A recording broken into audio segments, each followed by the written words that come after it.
परमेश्वर की बड़े नाम की महिमा हो। फिर से आने वाला प्रभु यीशु मसीह के मधुर और श्रेष्ठ नाम से सबको जय मसीह की। फिर से सुबह के टाइम एक बार और परमेश्वर का वचन के साथ आने के लिए परमेश्वर ने एक अवसर हमारे जीवन में दिया है, इसलिए हम परमेश्वर को धन्यवाद देता हूँ। आजकल हम निर्गमन की किताब 4 अध्याय से कुछ बातें मनन करके आ रहा है। उसका आ, आ, आ, हम 17 पद तक पिछले दिनों में हमने देखा था। आज हम उसका 18 पद को हम देखें। इधर हम देख सकते हैं कि 18 पद से आखिरी पद तक हम देखेंगे तो उसका 31 पद तक हम देखेंगे तो मूसा मिद्यान को छोड़कर मिस्रईम की ओर जा रहा है, उसी का विवरण हम इसी में हम देख सकता है। 18वें पद में ऐसा लिखा है, तब मूसा अपने ससुर यित्रो के पास लौटा और उससे कहा, मुझे विदा कर कि मैं मिस्र में रहने वाले अपने भाइयों के पास जाकर देखूं कि वे अब तक जीवित है व नहीं। यित्रो ने कहा, कुशल से जा। इधर मूसा ने अपना अपना ससुर से यित्रो से मिस्रईम की ओर जाने के लिए उसका अनुमति लेने के लिए जा रहा है। इधर हम देख सकते हैं कि मूसा उधर से निकल गया। जब वो निकल गया है, वो आग जलते हुए आग कम हो गया है। उसके बाद वो परमेश्वर का आवाज़ निशब्द हो गया है। जब उसने परमेश्वर की बातों को आज्ञा पालन करते हुए वो ये बातों को अपने हाथों में अपने आंखों से देखा है, वो अनुभव उनका जीवन में आया है। इसलिए और कुछ नहीं करना है, अभी परमेश्वर का बातों को मानना है। यही उनका जीवन में एक निर्णय लिया है। एक निर्णय लेने के टाइम कभी भी उसने ऐसा ना सोचा था है कि उनका जीवन में कितना बड़े बड़े बातें परमेश्वर उनके द्वारा करवाएगा।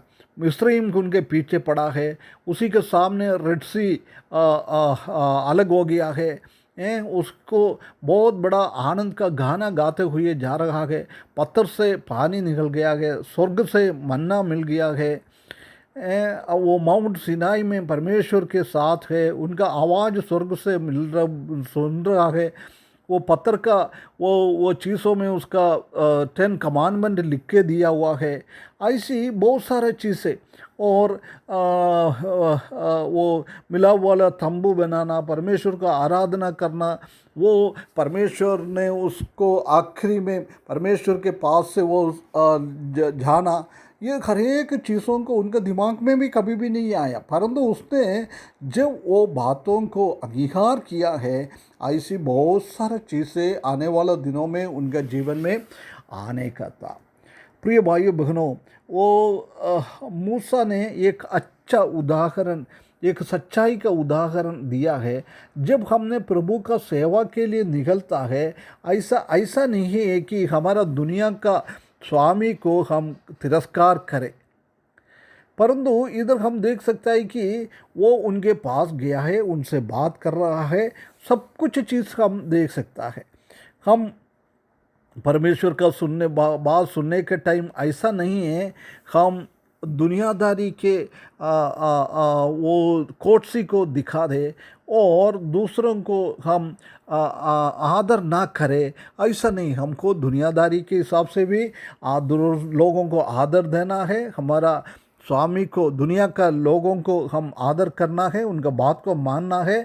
ये हर एक चीज़ों हमको करना बहुत बहुत बहुत ज़रूरी है। प्रिय भाइयों बहनों, हम भी परमेश्वर का आवाज़ सुनकर ऐसी परमेश्वर का सेवा करने के लिए परमेश्वर हमको सहायता करे। इधर हम देख सकते हैं कि मूसा ने जित्रो को उसका वो सच्चाई को बोलने के लिए वो असमर्थ हो गया है। ये परमेश्वर ने उनसे आमने सामने वो चमत्कार के साथ प्रकट किया है, उनसे बातें किया है। उसको वो विश्वास नहीं करा है, उसने विसम्मत किया है नहीं जाने के लिए। ऐसी ऐसी इधर हम भी आके हम देख सकता है कि उसका ससुर को भी उसने क्लियर कट बातें नहीं बता रहा है। प्रिय भाइयों बहनों, परमेश्वर ने हमको इसलिए बुलाया है कि हम अविश्वासी हमारा दोस्त लोगों को, अविश्वासी हमारा परिवार लोगों के बीच में जाके परमेश्वर ने हमारे जीवन में क्या किया है वो बात हम दूसरों को बोलना बहुत बहुत ज़रूरी है। प्रिय भाइयों बहनों, ऐसी करने के लिए परमेश्वर हमको सहायता करे। इधर उसने क्लियर कट पिक्चर को नहीं बताया है। परमेश्वर हमको सहायता करे, हम हर एक चीज़ दूसरों को बोले, दूसरों को हम बोले जब परमेश्वर की ओर लोग आ सकता है।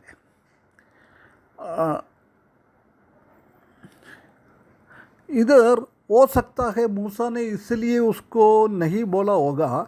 हम यूहन्ना सुसमाचार 4:44 में हम देख सकता है कि प्रभु यीशु मसीह ने बोला है, एक भविष्यद्वक्ता अपना देश में आदर का योग्य नहीं है, वो लोग उसको मानेगा नहीं है, एक अपना गांव में नहीं मानेगा। ऐसी हो सकता है मूसा ने भी ऐसी सोचा होगा, ये यित्रो में ये सच्चाई जाके बोलेगा तो वो विश्वास करेंगे क्या नहीं करेंगे क्या, ऐसी एक डाउट उनके जीवन में था। इसलिए कभी हो सकता है उसने ये बात को बोला नहीं है। प्रिय भाइयों बहनों, हम हमारा चीज़ों को, प्रभु का महिमा को हम दूसरों को बोलना, सच हमेशा हम सच्चाई के लिए खड़ा रहना बहुत ज़रूरी है। हम परमेश्वर का वचन सिखाता है, परंतु परमेश्वर का वचन हम दूसरों को सिखाता है, पहले हमारे अंदर और हमारे परिवार के अंदर, हमारे कलीसिया के अंदर उसी का बदलावट आना चाहिए। हम बहुत सारा हम जानता है कि हम परमेश्वर की वचन अच्छी से सिखाता है, बोलता है, परंतु वो बात हमारा बच्चों के ऊपर, हमारे ऊपर लागू नहीं होता है।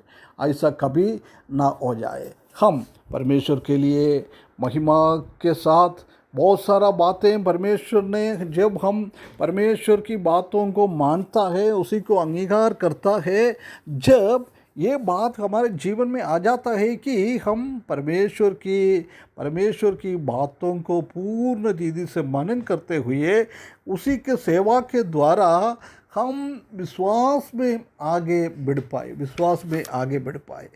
हम इधर हम देख सकते हैं कि जब हम प्रभु यीशु मसीह का, परमेश्वर का अपना इच्छा को हम पूरा करने के लिए जाता है, जब हम विश्वास के साथ किसी को चीज़ के ऊपर भयभीत न होना, परमेश्वर के ऊपर पूर्ण भरोसा रखते हुए हम सच्चाई के साथ अपना सेवा में आगे बढ़ पाए।